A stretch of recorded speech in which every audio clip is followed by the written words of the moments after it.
another video. In this video, I am going to share some of the tips that would help you sail through first year pretty easily. First of all, I would like to congratulate you for having secured this valuable medical seat.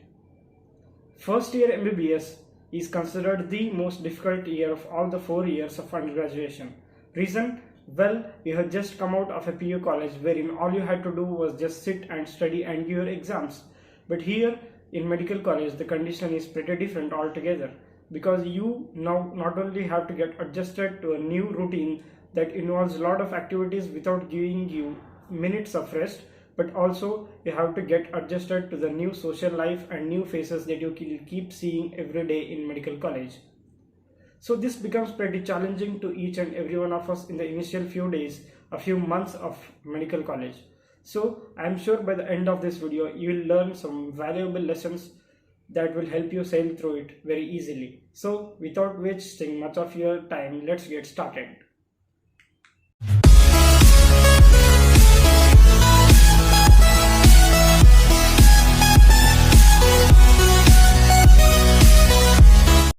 So guys, the first thing that I would like you to learn is be regular in your academics. You have 3 subjects to study: anatomy, physiology and biochemistry. When it comes to anatomy, your dissection and the studying of anatomy should go hand in hand. As and when you dissect an organ or you are dissecting upper limb or lower limb, try to read it in front of the cadaver with your textbook. So that helps you to get a better understanding of the structure that you are watching and learning, which will sit in a permanent memory and helps you recall better in your exams. And whenever you are studying anatomy, never forget to make a diagrams.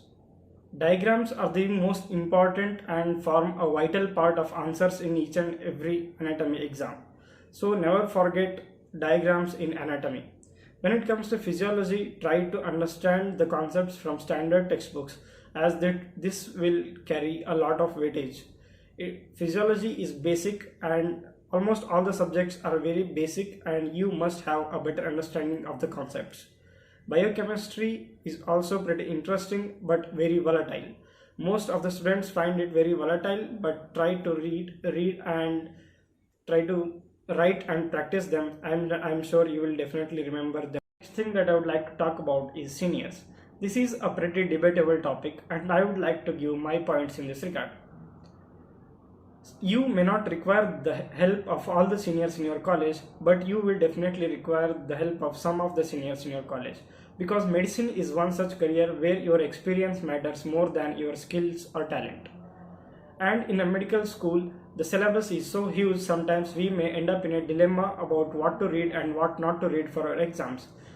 At this juncture, seniors may help us in finding or telling us some of the important things or topics where we need to focus more on to get or secure good marks in our exams. And on the clinical side and in hospitals, it is the seniors who help us to take case histories and teach us many things on the hospital side. To your seniors, at the same time, you should not also follow them blindly. You need not do everything that they say or tell you to do, but you need to have your valid reasons and have your defense. At the same time, you need to choose your seniors wisely. The next thing that I would like to speak about is participation in the social and cultural activities of your college. Though you may feel that you have no special thing in you, just try to get on to the stage or podium at least once in your college fests, and I am sure you will definitely return with a double amount of confidence that you went up with. Just try to make use of the different opportunities that your college provides, and try to get yourself out of the cocoon that you have been living inside these many days. Try to open yourself up and explore the different opportunities that you have around you. As the saying goes, a happy heart breeds impeccable results. The fourth, final and most important thing that I would like to share is to balance your studies and your enjoyment.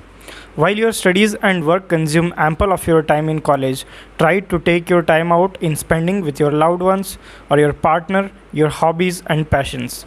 These help you regain the lost energy and make you feel alive and a purpose to keep doing what you are doing. To balance your studies and hobbies or your relationship perfectly, you need to be disciplined and have routine and manage your time well. Maintain a journal and write things if you love writing.